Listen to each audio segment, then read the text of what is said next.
Ikinagulat ng isang housewife ang lumabas sa kanyang BIR record nang subukan niya itong i-update noong 2023. Ang kanyang nadiskubre, idinulog niya sa inyong Kapuso Action Man.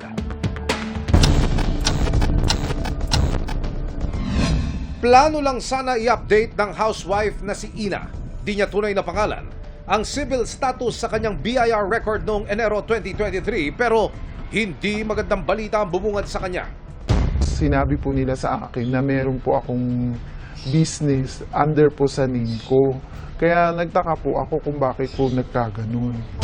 Sa BIR record ni Ina, lumabas umano na nagmamay-ari siya ng isang auto service and repair shop gayong ilang taon na siyang walang trabaho.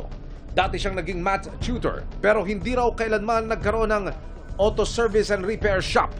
Nasiraan na rin po ako ng loob kasi kumbaga lahat na lang po ng BIR pinuntahan ko pero wala po silang maipaliwanag. Bakit po ganun yung nangyayari na nagkakaroon po ng mga business name dun sa pangalan ko po mismo na hindi naman po talaga ako yung nag-apply. Nangangamba si Ina dahil baka magpatong-patong ang buwis na singilin sa kanya dahil sa negosyong naitala sa kanyang record. Bakit nangyayari yung ganyan na nagagamit yung pangalan? Ang gusto ko lang naman po talaga, maayos po yung ng pangalan ko.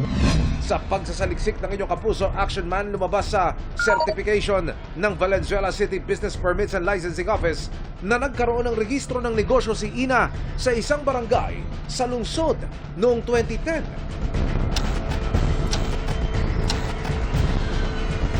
Dumulog ang inyong Kapuso Action Man sa BIR Revenue District Office 24 sa Valenzuela City kung saan naitalang may negosyo si Ina. Nakipag-ugnayan ang ahensya sa BPLO Valenzuela at kanilang napag-alaman na una at huling nakapagbayad ng business registration ng naturang negosyo noong 2010. Para maitama at ma-update ang record ni Ina, kailangan niyang maghain ng BIR Form 19-05 para kaukulang maalis ang negosyo sa kanyang record. Ire-recommenda rin nila na i-data fix o isaayos ang record ni Ina sa kanilang national office para maisara ang lahat ng posibleng open cases. Ibig sabihin, wala siyang kailangang bayaran sa ahensya. Magpapatuloy din ang kanilang investigasyon hinggil sa nangyari. Nagpapasalamat po ako sa Kapuso Action Man po kasi talagang sinikap niyo po na matulungan ako.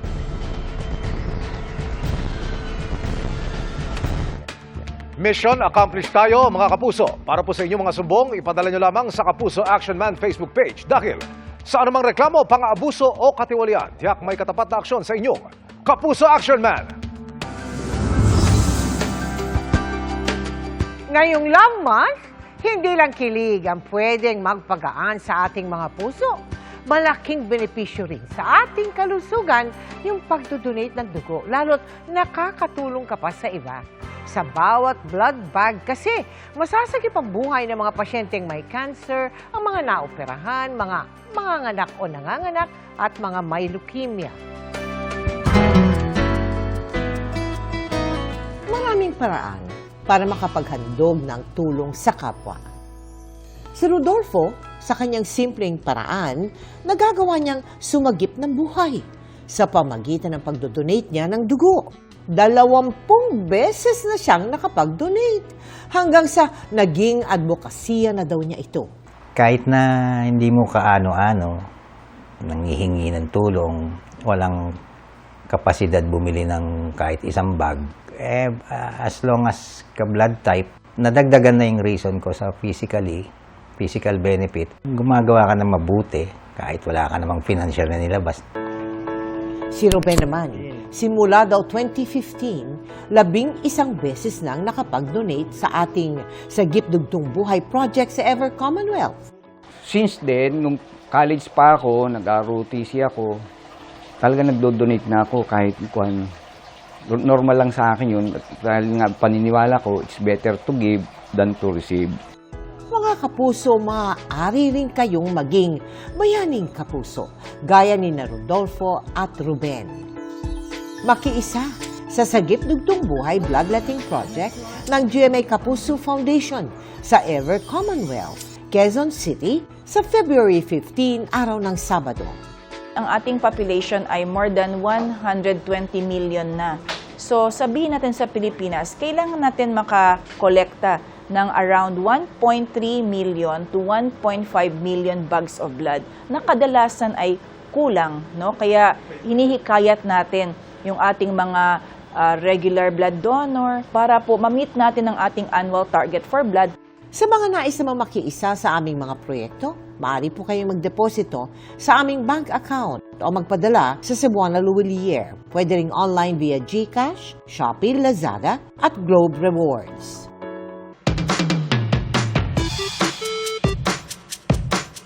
Magandang gabi mga kapuso. Ako po ang inyong Kuya Kim na magbibigay sa inyo ng trivia sa likod ng mga trending na balita. Sa palaro ng mga Tanhay City Negros Oriental, hindi ka raw mabibitin. Ang kanila kasing pabitin, napakahaba. Alos sakupin na ito ang buong kalsada.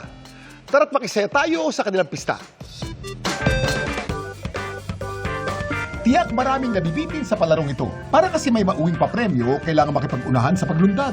At pag-agaw sa mga pagkain o di kaya laruan na nakasabit o nakabitin sa balag o kawayan. Ito ang pabitin. Pero ewan ko na lang kung mabibitin ka pa sa pabitin ng mga taga Tanhay City Negros Oriental. Ang kanila kasing pabitin, mahigit 400 meters ang haba. Sa dami ng mga nakabiting papremyo, nagbisturan na itong banderitas na sinakop ang kalsada. Ang binansagan ngayong longest pabitin ng mga taga-Tanhay, bahagi ng taunang nilang Children's Day. Paraan daw nila ito ng pasasalamat kay Senyor Santo Niño. Way back in the early 1990s, nag-start na po siya, yung pabitin. All the chichirias in the pabitin are taken from the funding of the LGU. Yung nag-prepare ng lahat are our employees. Kuya Kim, saan po ba nagsimula ang pabitin? Kuya Kim, ano na? Ang pabitin ay isang tradisyonal na laro na pinakilala sa atin ng mga Kastila. Madalas natin itong nilalaro tuwing may pista o di kaya birthday party.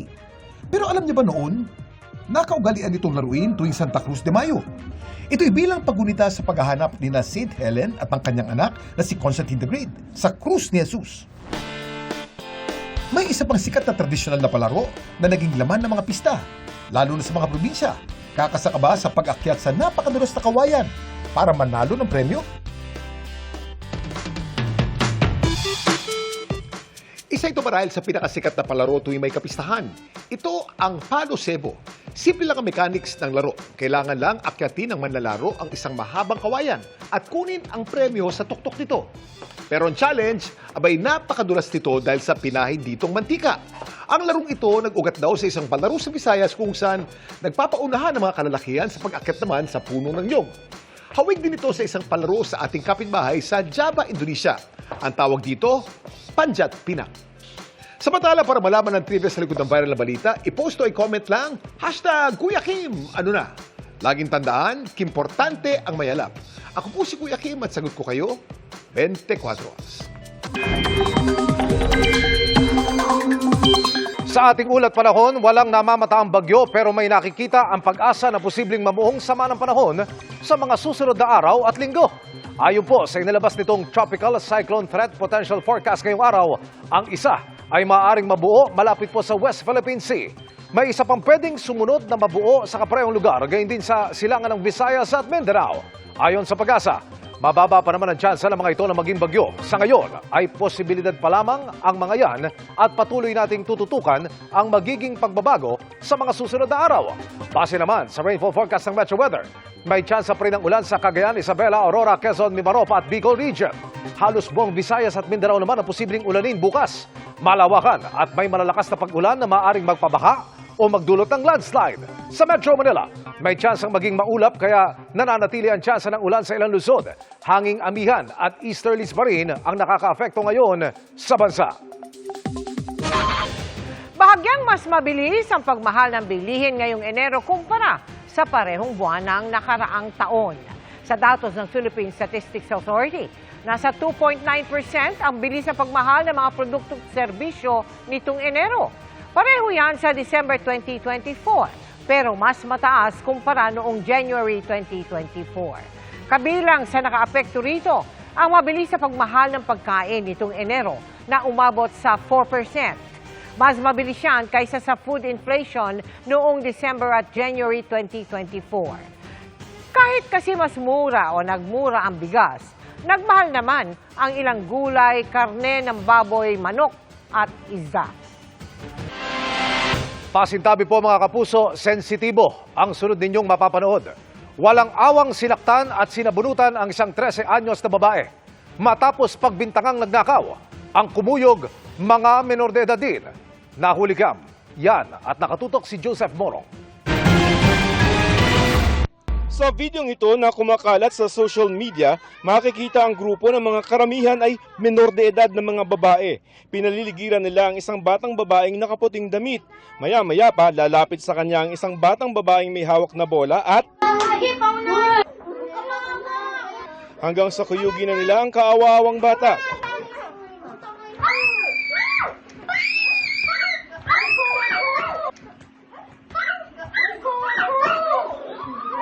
Wala na itong nagawa kundi pumalahaw habang sige pa rin sa pagsuntok ang isa sa mga batang babae. Pilit namang umaawat ang isang babaeng nakaitim pero hindi pa rin nila ito tinigilan. Uy, ma-hospital daw yan! Ano naman? Last na yan, last na! Wala, ginawa niya. Lagi, dali na, papakita lang natin ito sa mama mo, video. Ang batang babaeng nakaitim na magitan na sa awa. Pero sa iba pang video na nakalap ng barangay at naisumite na sa PNP, mas kita ang kalunos-lunos na sinapit ng batang biktima na pinaghila habang sinasabunutan pa. Sa isa pang video, may maririnig na magsasalita na tila may ipinapaamin. Pag di nyo sinapak, bubugbugin ko kayo. Nasaan? Ilabas mo. Labas mo na. Bago kita dalhin sa pulis, pabubugbog mo na kita sa mga bata na to. Natuntun namin ang batang babaeng binugbog at mga menor de edad ring nambugbog sa kanya sa Malolos, Bulacan. Pinayagan kami ng magulang ng 13 anyos na biktimang itatago namin sa pangalang Mika na makapanayam siya. Kwento niya hindi lamang isa kundi 4 na beses siyang binugbog ng magkakapatid na kanyang mga kalaro sa bahay ng mga ito noong January 30. Ang dahilan, pinagbibintangan siya ng ina ng mga batang nambugbog na kumuha ng wallet nito. Ano sabi sa'yo? Pag hindi ko daw po nilabas, papabugbog daw po sa mga anak niya. Kahit anong makaawa niya ay hindi raw siya tinigilan. Pinakabata sa mga sangkot sa pambubugbog ay 6 na taong gulang, samantalang pinakamatanda naman ay 13 anyos. Hindi ko po sila kaya eh. Sabi ko tama na po, pero ayaw nila tigilan. Kung hindi pa dumating yung ate mo? Hindi pa ako titigilan. Ayon sa barangay, ang unang pumunta sa kanila yung ina ng mga nambugbog na bata para ireklamo nga si Mika ng umano'y pagnanakaw. Itinanggi ni Mika sa barangay ang paratang. Ang pinagtataka ko, pinipilit ni na siya daw umamin daw sa kanya. Hindi matanggap ng ina ni Mika ang sinapit ng anak. May magulang dapat sinumbong na lang niya. Hindi, pinabayo niya. Kahit bata yun ang dami, isa lang anak po. Puro ano po dito, tas yung panga nangingitim. Ang ina ng mga batang nambugbog nanindigan. Talagang inamin niya sa amin, hindi lang sa akin, sa tanod niya inamin na siya ang kumuha. Pero walang na-recover na wallet. Na talagang pinapaamin ko siya na, sige, papabubog kita sa anak ko. Hindi ako pwede. Kung basta pananakot ko lang yun. Ngayon, umalis ako.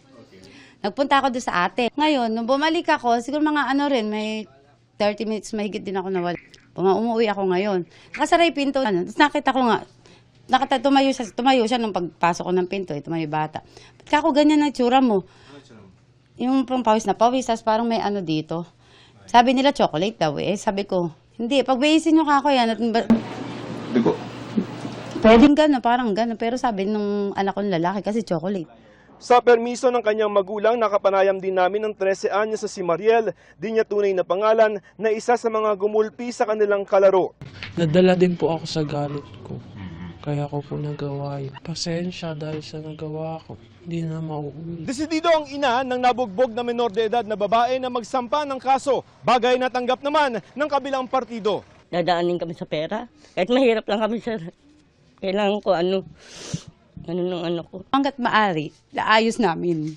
Kasi talagang hindi ko talagang gusto. Hindi ko talaga gusto. Kaya ayoko din gawin sa mga anak ko yun. Ang City Social Welfare and Development o CSWD ng Malolos, Bulacan, kinakausap na ang mga sangkot. Sumasailalim na raw sa counseling ng mga bata at parenting seminar para sa mga magulang na magkabilang panig.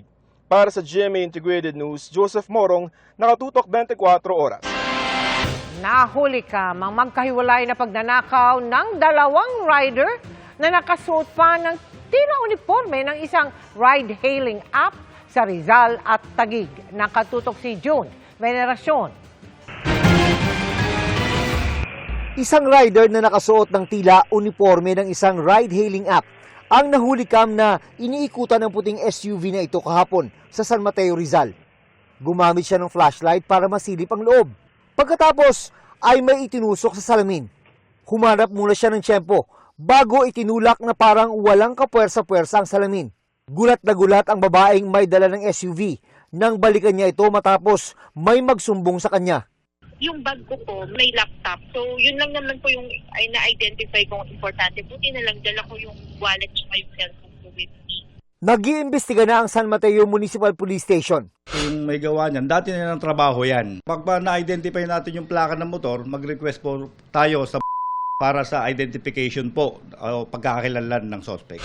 Sa barangay Pembo sa Taguig, may nang hold up namang naka-uniforme rin ng isa pang ride-hailing app. Armado ang suspect. Kaya walang kalaban-laban ang estudyanteng biktima. Matagal na raw napapansin ng PNP na may mga suspect sa krimen ang nagsusuot ng uniforme ng mga ride-hailing app para makalusot sa mga checkpoint. Kaya naman, kasama na ito sa kanilang hinihigpitan para labanan ang kriminalidad. Hindi pa makapagbigay ng pahayag ang mga ride-hailing app dahil kailangan pa nilang i-verify kung riders nga nila ang mga sangkot. Para sa GMA Integrated News, June Veneracion, nakatutok 24 oras. Target ng PNP na tiyaking walang magiging hotspots o mga lugar na may mga private armed groups. May siniguro rin ng PNP sa gitna ng agam-agam na bumaha ang drug money sa kampanya. Wala po tayong drug lord. People na meron silang pera dito and they can control the politics. Wala po tayong ganyan. We only have middle na talagang nagsusupply sa atin. But again, hindi kayang-kaya naman pong kontrolin yan. Nababahala naman ang COMELEC sa nasagap na impormasyong talamak ang vote buying at umaabot sa 15,000 kada botante. Kaya isinusulong nitong amyendahan ng mga antigong election law.